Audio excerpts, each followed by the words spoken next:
Welcome to today's Explainer. I am so thrilled to have you here because today we are decoding one of the most fascinating and, honestly, famously paradoxical texts out there on societal hypocrisy. We're talking about Yukio Mishima's Immoral Education, or Fudo Toku Kyoigu Koza. Now, if you've ever felt like society's rules are just, a little too rigid, or that the way we teach good behavior is completely backward, well, Mishima is about to articulate exactly why you feel that way. We're going to explore how playing the bad guy might actually be the single most innocent thing a person can do. Okay, let's dive right into this. Right out of the gate, Mishima hits us with this absolutely incredible provocative statement. Students who don't secretly despise their teachers never become great. Notice he doesn't say disagree with or question. No, he says despise. It's a heavy word, right? And it immediately establishes the central rebellious theme of the text we're analyzing today. He's taking the standard respectable educational model and literally turning it upside down. Which naturally leads us to a pretty massive question. Why on earth would a celebrated literary genius actively recommend immorality to his readers?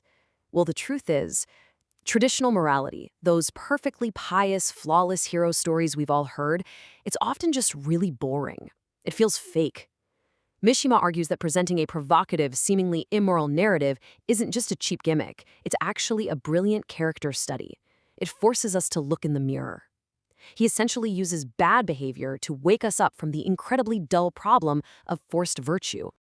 So, here is our roadmap for today's explainer. First, we'll look at the paradoxical immoral teaching, then a strange encounter in Ginza, followed by overreaching and youthful sorrow.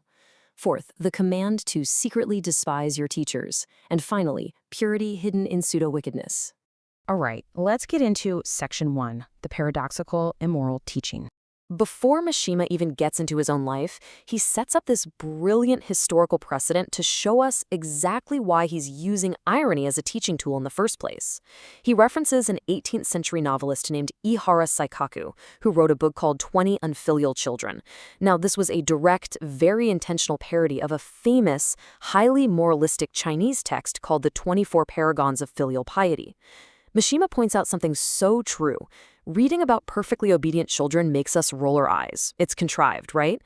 But reading about extreme, exaggeratedly bad children, that is wildly entertaining, and surprisingly, it's actually more morally instructive. Because when you read about the worst behavior imaginable, you suddenly sit back and think, wow, okay, I guess I'm actually a pretty good person. Reading fake, overly virtuous stories just makes us feel inadequate. But reading about extreme immorality, it actually makes us realize our own virtue. Moving on to Section 2, a strange encounter in Ginza. So I want you to picture this. It's an evening in mid-20th century Tokyo. The neon lights are buzzing, jazz is playing in the background, and Mishima is just out walking with a friend. Let's look at the timeline of how this evening unfolds. It starts with a random street encounter with three very stylish high school girls who recognize him. They brush past each other, but then later reconnect at the Matsuzakaya crossing. From there, they decide to go to a rockabilly cafe to listen to some jazz, and the whole evening eventually winds down with this rainy goodbye outside a Suntory bar. It's a brisk, lively evening for sure. But the geography isn't really what matters here. It's the psychology of the characters Mishima spends this evening with. Now, what's really interesting here is the distinct performances of adulthood that each girl is attempting. We have Eiko, who has these rich features and constantly feigns this sort of mature boredom or weariness with the world. Then there's Biko. She's cute, admittedly a bit clueless, and clearly just copying absolutely everything her friends do just to fit in. And finally, Siko, who has an oval face and honestly looks much older than she actually is. All three of them are just 17 or 18 years old. They're dressed in matching tight pants and white shirts, wearing way too much jewelry, and trying absolutely as hard as they humanly can to project this aura of deep worldly experience. But as you might expect, the cracks in their sophisticated little armor show up almost immediately. At the cafe, they're asked to keep their voices down. So Biko tries to sound very adult and aloof by saying it's a place for relaxing, but she completely mispronounces the word, saying tsukurogi instead of kutsurogi, and she just gets ruthlessly mocked by the college boys at the next table. Later on, abandoning any pretense of polite adult behavior entirely, Eiko notices Mishima's arm hair, and out of sheer, unfiltered juvenile curiosity, she just starts pulling it, which is immediately followed by the other two joining in.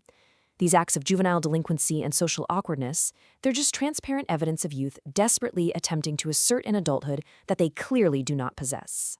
Let's look at Section 3, Overreaching and Youthful Sorrow. What is so captivating about this evening isn't just what the girls are doing, but it's Mishima's internal adult reaction to it all. He doesn't judge them harshly. Instead, he feels this deep, deep sense of pity. Let's look at a really specific anecdote at the bar. Akko, who is trying to look incredibly dangerous and edgy, forcibly connects 2 cigarettes together end to end and tries to smoke them simultaneously. But of course, because she has no idea what she's doing, the long, heavy cigarette droops pitifully. To save face, Akko quickly blurts out a crude sexual innuendo about it drooping, which immediately sends the other 2 girls into fits of nervous, totally childish giggling. They are trying entirely too hard to project this dangerous experienced persona, and meanwhile, the bartender is just staring at them with absolute contempt. And this brilliantly illustrates the core dynamic of the text. There is a massive irony gap going on here. Look at the contrast. The girls' outward performance involves smoking, acting worldly, dropping crude jokes, but Mishima's internal observation is that they're clumsy, innocent high teens who deserve pity, not admiration, and certainly not fear. Adults don't just blindly admire youth, they see the sorrow and the pathetic vulnerability hiding right behind that tough facade. On to Section 4. Secretly despise your teachers. So, how does this awkward evening in Ginza relate back to the necessity of youthful rebellion?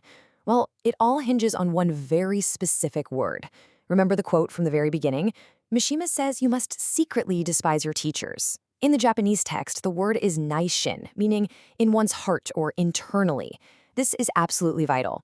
Mishima isn't advocating for loud outward destruction here. He's not telling kids to go riot in the streets or act like fake delinquents in a bar. He's advocating for an internal intellectual rebellion, because by keeping the contempt secret, you actually protect your independence without putting on a desperate, embarrassing performance like those girls in Ginza. Mishima grounds this whole idea in the cultural backdrop of his time.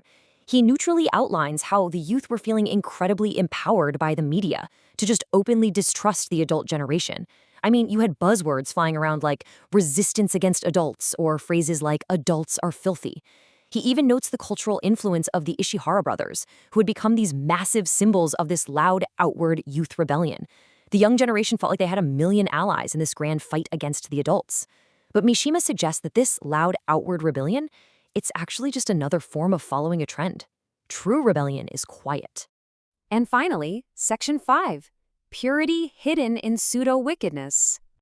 This brings us to the overarching paradox of the entire text.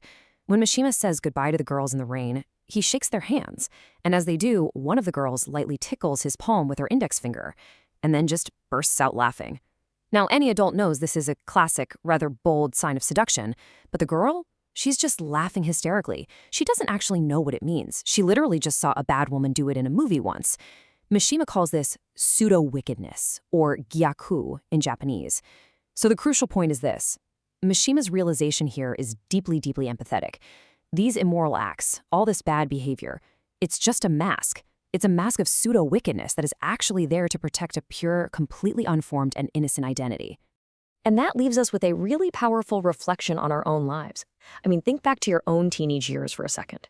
Do you remember your own moments of pseudo-wickedness where you were trying entirely too hard to look like you just didn't care? And as you look at your life today, are you still playing the role of the rebel, projecting that mask to the world? Or how you finally become the adult, watching the younger generation perform, knowing you are being secretly despised? It is a fascinating mirror Mishima holds up to us, and one that is definitely worth looking into. Thanks so much for joining me on today's Explainer, and keep questioning the world around you. Catch you next time.